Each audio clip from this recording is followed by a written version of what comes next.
Today on the podcast, I want to talk about a really interesting new AI story, and that is that Anysphere has just raised $8 million, and they've done it from OpenAI to essentially advance its AI-driven IDE. So today on the podcast, we're going to be talking about the implications of this, why they raised the money, what they're going to do with it, what an alliance with OpenAI means, and where this goes with the future of AI. So without further ado, let's jump into it while I break this down.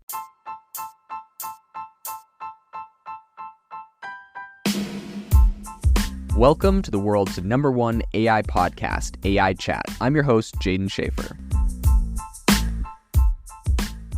Make sure that you go to AIbox.ai, link in the show notes, to join the waitlist for our new AI platform. We're going to be launching an incredible platform that allows you to build anything you want with workflows in AI. So you're able to chain together ChatGPT and image generators and audio generators to make really powerful apps for your organization, or you can host them on our marketplace and actually generate royalties from them. So make sure to go to AIbox.ai and join the waitlist. In addition, if you like the podcast, if you could do me a massive favor and please leave us a review on Apple or Spotify or wherever you listen to your podcast. This helps me be able to get better guests on here as they check the reviews to see how you guys are liking it. So if you could please do that, I would really, really appreciate it. Have you ever wanted to start your own podcast? I record and publish podcasts on a platform called Spotify for Podcasters, and I absolutely love it. Essentially, you can upload from your phone or computer, and it distributes to every platform that plays podcasts. They support video podcasts, and you can make money on the platform with ads or even podcast subscriptions, something that has made my life so much easier as a podcaster. So if you're interested, I highly recommend you give it a try. You can download the Spotify for Podcast app or go to spotify.com/podcasters to get started on your podcast today. The AI startup Anysphere has announced that they've raised $8 million in a seed round, which was championed by OpenAI's startup fund. This is the fund of OpenAI that invests in new AI startups. Notably, other significant backers in this round included former GitHub CEO Nat Friedman and Dropbox's co-founder Arash Ferdowsi, along with a bunch of different angel investors. I think with this boost, Anysphere's financial, essentially their bank account now has around $11 million in it. And really they're trying to fortify their AI machine learning endeavors, which is what their CEO, Michael Truell, has recently said. So that brings up, of course, the question, what exactly does Anysphere do? So essentially what their, ambition is, what they're saying that they're doing is to reimagine the programming sphere. So recently their CEO said, quote, "In the next several years, our mission is to make programming an order of magnitude faster, more fun, and creative." He essentially, also talked about Anysphere's commitment to ensuring developers enjoy a quick software creation experience. So it's really something that is here to speed up, developers and how fast they can get stuff done. So essentially how fast they're developing things. So the concept of Anysphere kind of gets its roots in MIT, where Truell met co-founders Suella, Asif, Avid, Lungmark, and Amar Sang, so the four of them essentially kind of had this shared vision, which was an integrated development environment, or as they're often called, IDE, that simplified tasks which were kind of central to software development. So things like debugging, right? When you write some code, you want to check to see if your code's good. If it has any bugs, you got to debug it. Those types of things they would like to simplify and make them easier. So Cursor, which is Anysphere's AI native IDE, and it's also a derivative of Microsoft's open source code editor, VS Code. Essentially, it's this vision in reality. So, of course, these guys are equipped with AI-fueled tools, Cursor aids, and, they have developers in both coding and posting code-related queries. So, for instance, queries like, what service in VS Code lets me save, a state to disk, will promptly be met with, all of the documentation and all of the code, elucidations that you actually need. So, the magic, I think, isn't just in, simply being able to query that. Sanger, kind of discussing Anysphere's differentiation from, other tools in this space, because this definitely is a space that is hotly contested, mentioned, quote, "When people think AI plus coding, their mind usually goes to AI-powered autocomplete.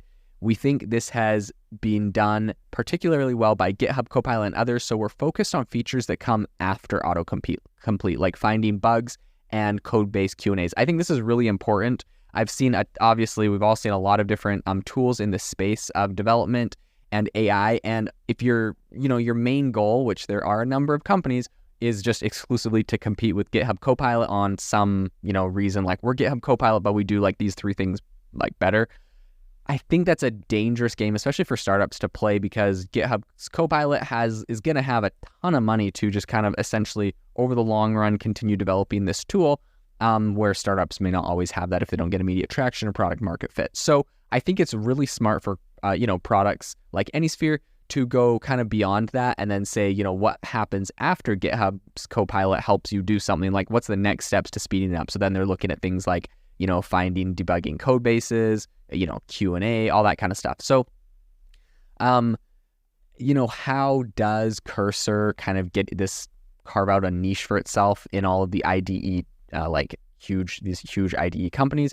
So Microsoft's Visual Studio Code, as the 2023 Stack Overflow Developer Survey indicates, is the preferred choice for, I think, around 73% of developers. So they're building this in a space where definitely the audience is there. So while Anysphere views Microsoft as obviously a formidable adversary, they got a ton of money, they have kind of an interesting perspective. So given Visual Studio Code's broad clientele, Swift, or, really if they're trying to get some quick updates out there, they're going to risk essentially making a big segment of their users upset if they're trying to, change everything in there. People don't want a lot of change, especially in the UI. They don't want to be looking for things and not know where they are.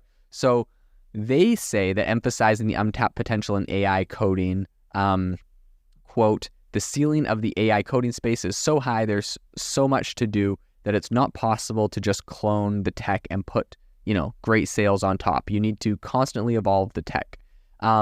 With a team that's got a ton of ambition, Radiosphere, I think, really has a very extensive list of features queued up for Cursor that they plan on rolling out. Among them are enhancing Cursor's ability to make intricate edits and also its adaptiveness at recognizing code. I think with all of this, the future is quite promising for Anysphere. And I think that, they have an annual recurring revenue, which is already past the $1 million mark, which is, of course, a very remarkable feat for a startup at its early stages. I will say, they'll definitely want to keep an eye on what the big players are doing, making sure that they're building a full tool and not just a feature that, someone like GitHub is going to incorporate into their Copilot. So I think that they do have the vision. I think they do understand the risks. And I think that they believe they can bring something better, faster to the market. And so it's going to be interesting to see how this plays out and how they're able to roll out those new features. This episode is brought to you by Shopify.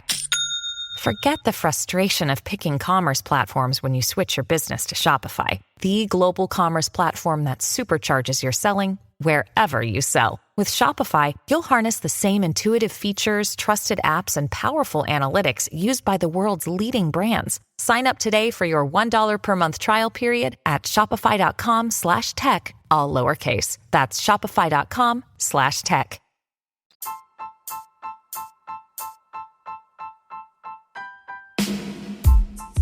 Thank you for listening to the AI Chat Podcast. If you enjoyed the podcast, I'd appreciate it if you rate me wherever you listen to podcasts. And if you're looking for an innovative group of AI enthusiasts, make sure you check out our Discord channel and also our Facebook community. It's obviously a lot more interactive than a podcast, where we can actually share software tools, prompts that we're using in everyday AI. I'll leave a link for those in the description below.